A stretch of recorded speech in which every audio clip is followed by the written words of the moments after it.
Okay, so today we're going to start with the lesson for Chapter 10, Section 1.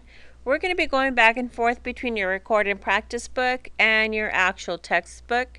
So if you open up both to Chapter 10, Lesson 1, we're going to include the activity in the lesson, okay? So we'll be flipping back and forth. Try and keep up. The objectives for today's lessons would be writing expressions using integer exponents and also evaluating expressions involving integer exponents. So our standard would be 8th grade EE.1. Our essential question for today would be, how can you use exponents to write numbers? So the expression 3 to the 5th is called a power. The base is the 3, the exponent is the 5. Here's your base, here's your exponent, is 3 to the 5th power. A power is a product of repeated factors. The base of the power is the common factor, or what we continuously multiply. And the exponent of a power indicates or tells us the number of times that the base is going to be used as a factor. So here we have the base of 1/2 to the 5th power, so we're going to multiply 1/2 times 1/2 times 1/2 times 1/2 times 1/2. We'll multiply them by itself 5 times. 1, 2, 3, 4, 5. So in your record and practice books, you have activity 1. Anytime it says work with a partner, we know that we are working in our table groups. So you're going to copy and complete the table. You should have it in your activity book, so you'll just be able to complete the table. This is -3 to the 1st power, which is just -3. -3 to the 2nd power is -3 times -3. When we multiply those two together, we get a +9. So the third one would be -3 times -3 times -3. So we have +9 times a -3, which would give us a -27. Go ahead and take this time to complete the rest of the table in your table groups.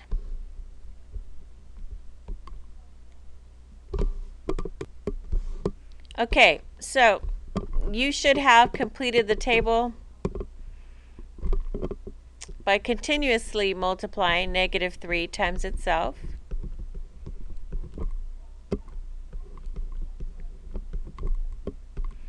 And increasing the number of times that you multiply, so 27 times a +3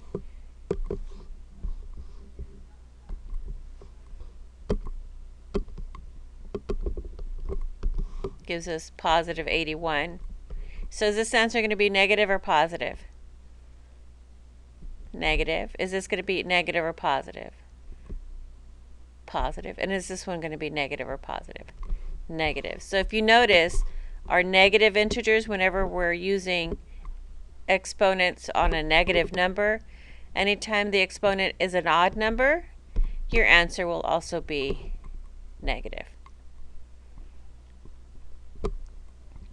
Repeated reasoning. Describe what is meant by the expression -3 to the nth power. How can you find the value of -3 to the nth power?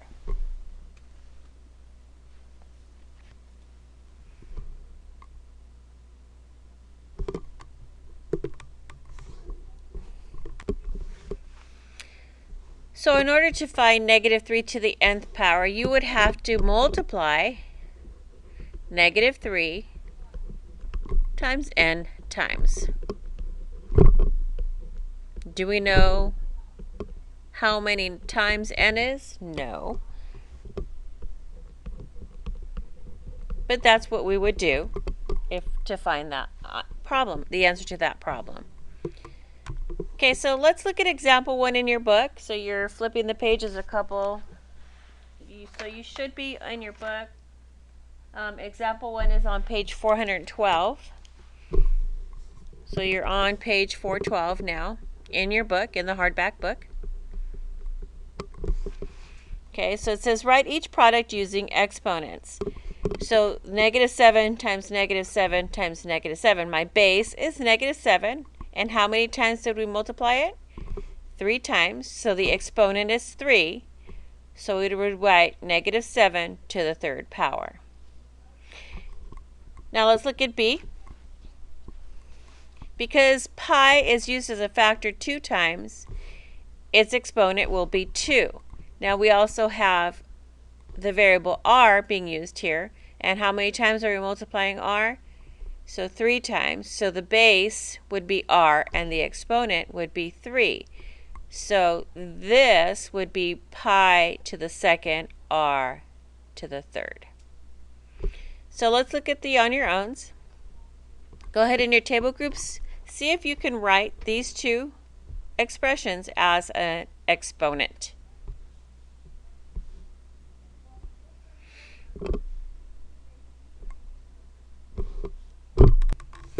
Okay, so hopefully you took the time that you were given to go ahead and write these as an exponent. So we're going to look at our base. Our base is going to be 1/4. And we're going to count how many times they've been multiplied. So we're going to count 1, 2, 3, 4, 5. So our exponent would be 5. And it's here the study tip, use parentheses with negative. You could also use parentheses when you have a fraction like this because it makes it easier to see what it is that we're doing. So it doesn't look like the 5 is on the 1. It's actually attached to the entire fraction. So here we have a combination of variables and a number. So we're going to look at our first base, which is 0.3. And how many times did we multiply 0.3?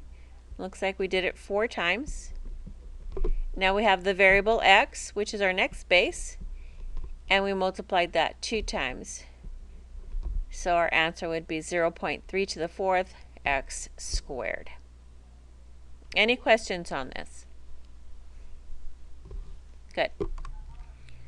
Let's go back to our activity notebook, our record and practice notebook, and look at this activity 2.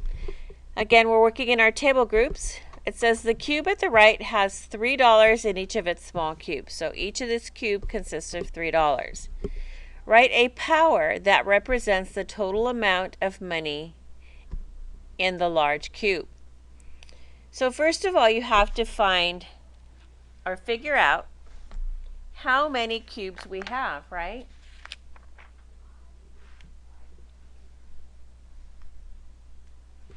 So we have 3 times 3 is 9. So on each level, we have 9, and then we have 3 levels, so 9 times 3 is 27. So that tells us that we have 27 total cubes, right?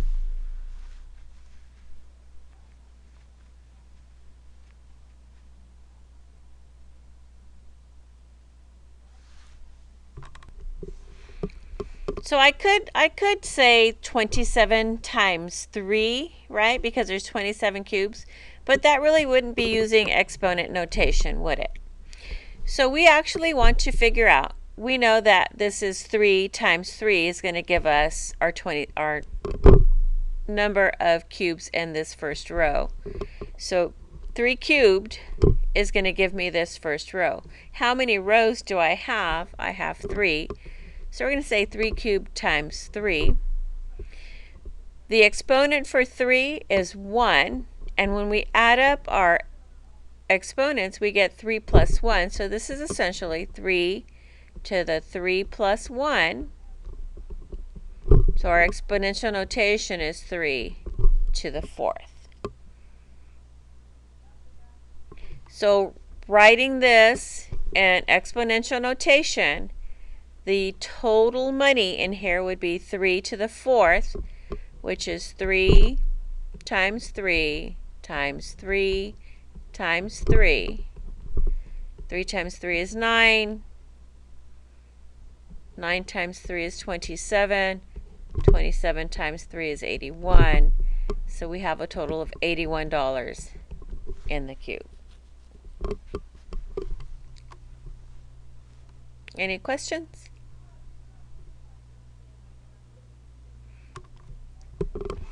So let's go back to our book in example 2. So example 2 is still on page 412.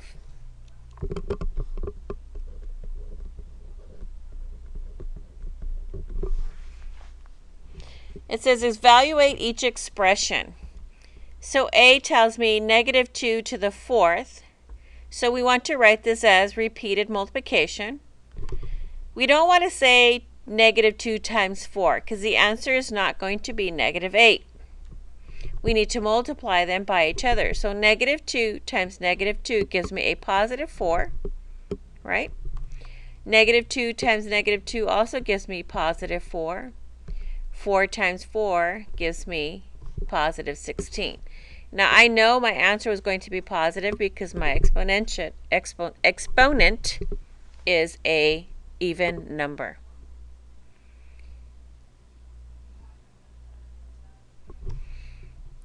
So because my exponent is an even number, I can also write it as 2 times 2 times 2 times 2, 2 to the fourth is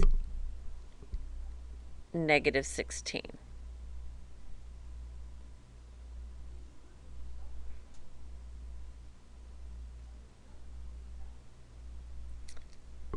Sorry. The reason why this is negative, is positive 16 and this is negative 16 is because here we have the negative attached to my 2, which makes this a negative 2. Here it's outside and not inside the parentheses with a 2. So this tells me it's negative whatever my outcome of 2 times 2 times 2 times 2 is. I hope that clarified. I know when I first said it, it was a little confusing. So let's say, for example, you have negative 3 to the third. Do you notice there's no parentheses? So I'm not multiplying negative 3 times. What I am doing, however, is saying 3 times 3 times 3, but this answer to that is going to be negative. So 3 times 3 is 9, times 3 is 27, so my answer is going to be negative 27. It would have been negative 27 had it been this way as well, because my exponent is 3. Now if I looked at negative 3 to the fourth, I'm actually doing negative 3 times 3 times 3 times 3. 3 times 3 is 9. 3 times 3 is 9. 9 times 1 is 81. But it is negative 81 because my negative is outside of those parentheses. Even though I have a positive exponent, because my negative is outside of those parentheses, my answer is also going to be negative. Any questions? So let's look at activity number 3 back in your record and practice book. It says work with a partner and write each distance. Again, working with your table group, write each distance as a whole number. You'll have some time after I explain to work, so we'll pause the recording and complete it and then hit play again when we're ready to come back together.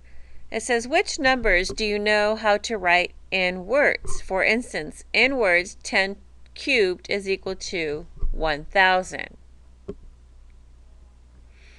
10 to the 26 meters diameter of an observable is the diameter of an observable universe. So which of these can you write in words? This is going to be a ginormous number, right? Ginormous. It's going to be super big.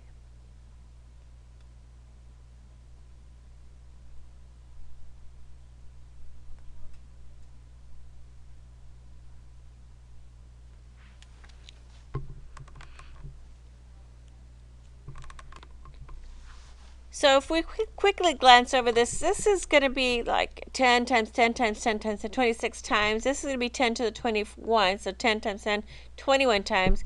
This is pretty big too. But here 10 to the 7 seems a little bit more manageable, 10 to the 6 and 10 to the 5th. So I would say you could probably write in whole numbers D, E, and F. So D would be 10 million.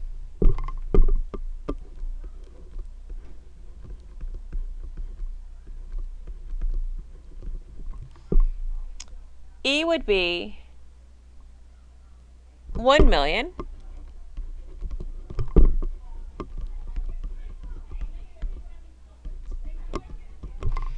And F would be 100,000.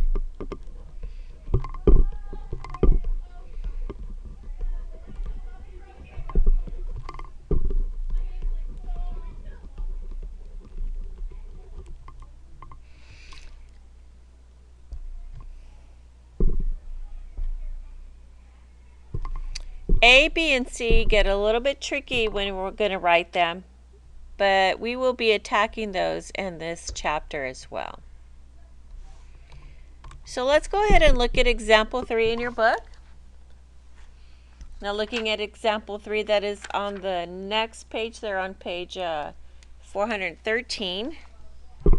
So I'll write page 413 up here. It says evaluate each expression. So 3 plus 2 times 3 to the 4th is equal to 3 plus 2 times 81. How do we know this? We know this because 3 times 3 is 27. 3 times 3 is 9, and then 3 times 3 is 9, and 9 times 9 is 81, right? So 3 times 3 times 3 times 3 gives us 9 times 9, which is 81. So if we added these up together, we'd get left to right, right? So we multiply, divide, following PEMDAS before we add and subtract. So we're going to multiply 2 times 81, which is 162, and then add the 3, which gives us 165. This one here, we're going to do subtraction first. Actually, we're going to do some dividing, but first we have to do our exponents. So following PEMDAS, remember, parentheses, exponents, multiply and divide from left to right, add and subtract from left to right. So 3 to the 3rd power is 3 times 3 times 3, which is 27. 8 to the 2nd part is 8. Second power is 8 times 8, which is 64. So now left to right, we have 64 divided by 2 is going to be 32. 27 minus 32 gives us a negative 5. So take the next 5 minutes or so to do the on your own expressions here, and then we'll regroup and see if you solve them appropriately. So we'll go ahead and push pause at this point. All right, so now that we're back, we have this expression, negative 5 to the 4th. Now you notice it's not in parentheses, so my answer is negative 5 times 5 times 5 times 5. 5 times 5 is 25.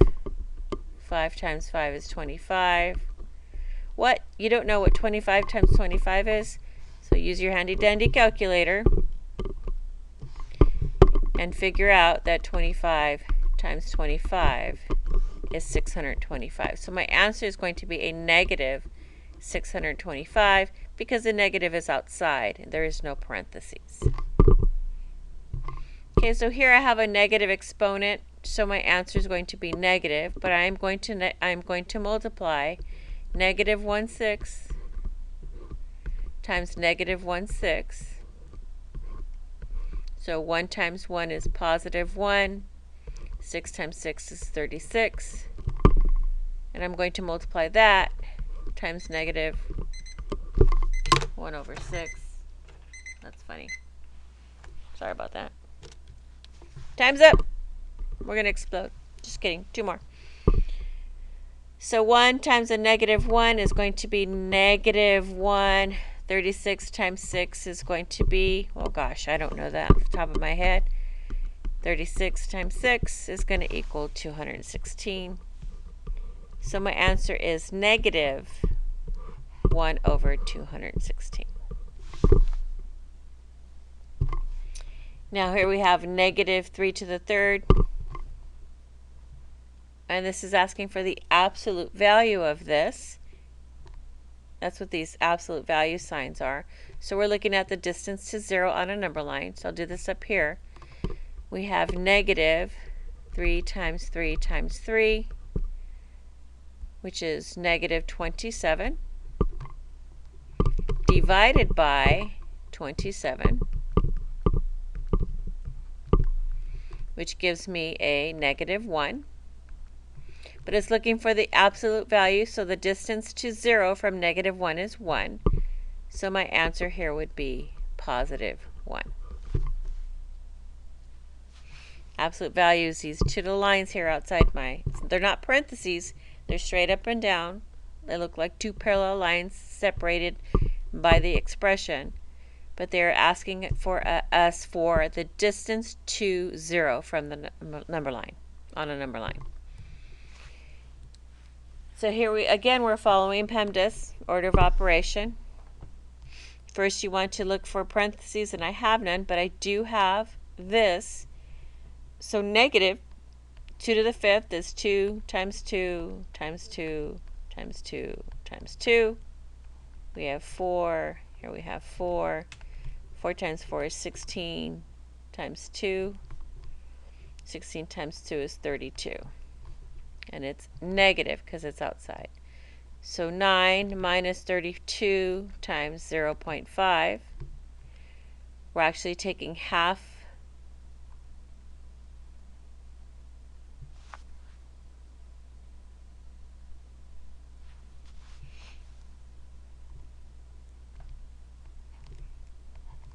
of negative 32. Right? So we're going to say 32 times 0.5 is negative 16. So 9 minus negative 16. Remember, when you're subtracting a negative, you make it a positive. So 9 plus 16 is going to give us the total of 25. Right?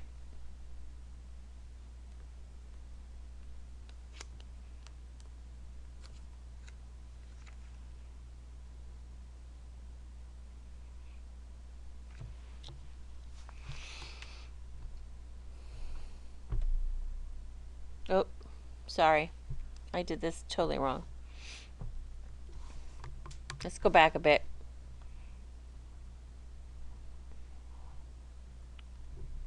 Okay. So 16 times 2 becomes negative 32. This is that, right? So you're going to do 9 minus 32 times 0.5.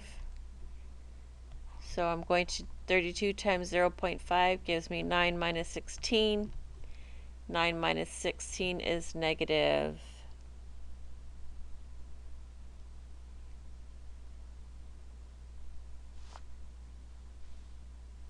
7. That's my answer.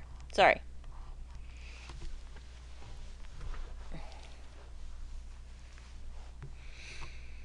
So let's go to the last activity. And these are probably going to be the toughest for you guys just because they're word problems.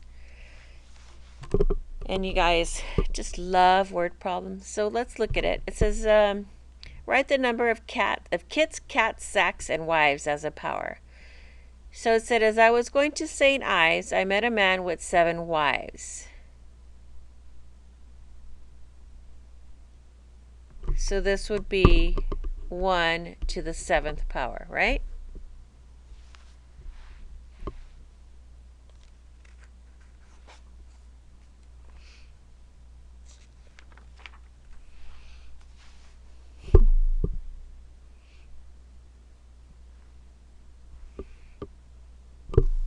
Oh, wait a minute. No, this would be that each man, I'm sorry. Let's take this back. I met a man with 7 wives. Each wife had 7 sacks. Each sack had 7 cats.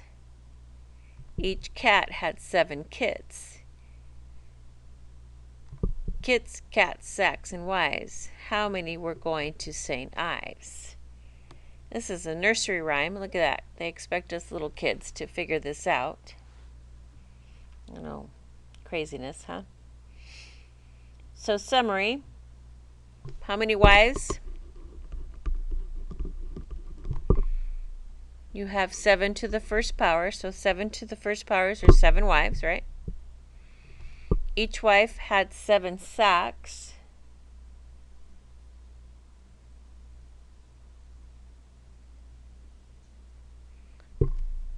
So 7 times 7, right?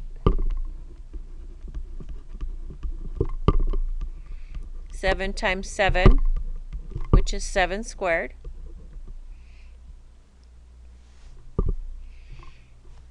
Each sack had 7 cats.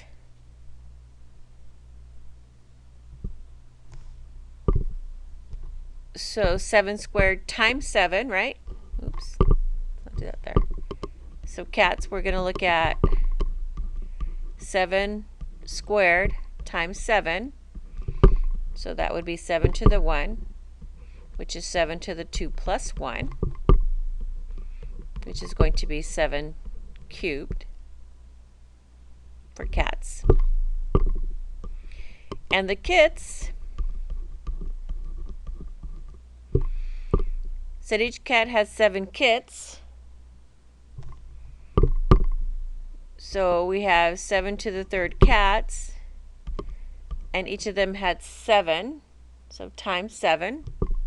So 7 to the 1, because 7 to the 3 plus 1, which becomes 7 to the 4th.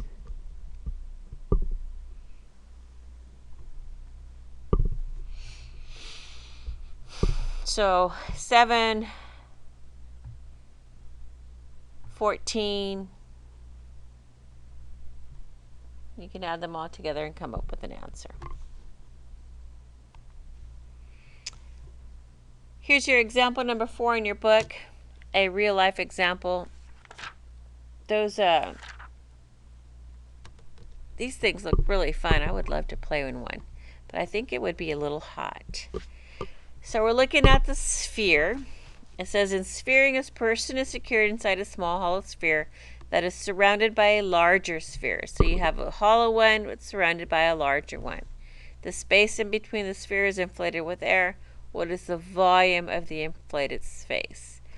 So this is taking us back to our volume formula for a sphere, which is volume is equal to 4/3 sphere pi r cubed.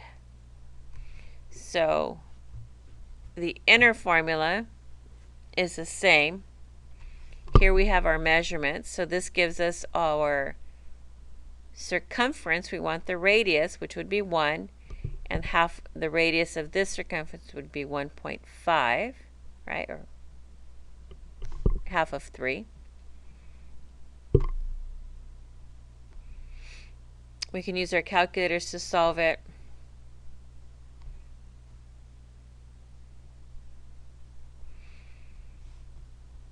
Gives us our volume is 9/2 pi minus 4/3 pi, which is 9/16 pi.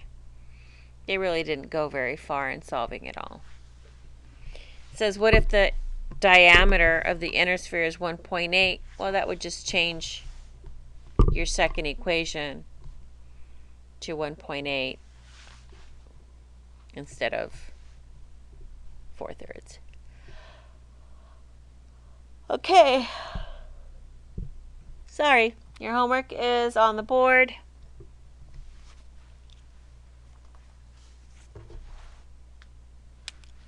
Page 415, 414 and 415. Numbers 3 through 17 and 21 to 23. So not a lot of homework, but hopefully you'll get a good exposure to a good example of what we're doing. See you tomorrow.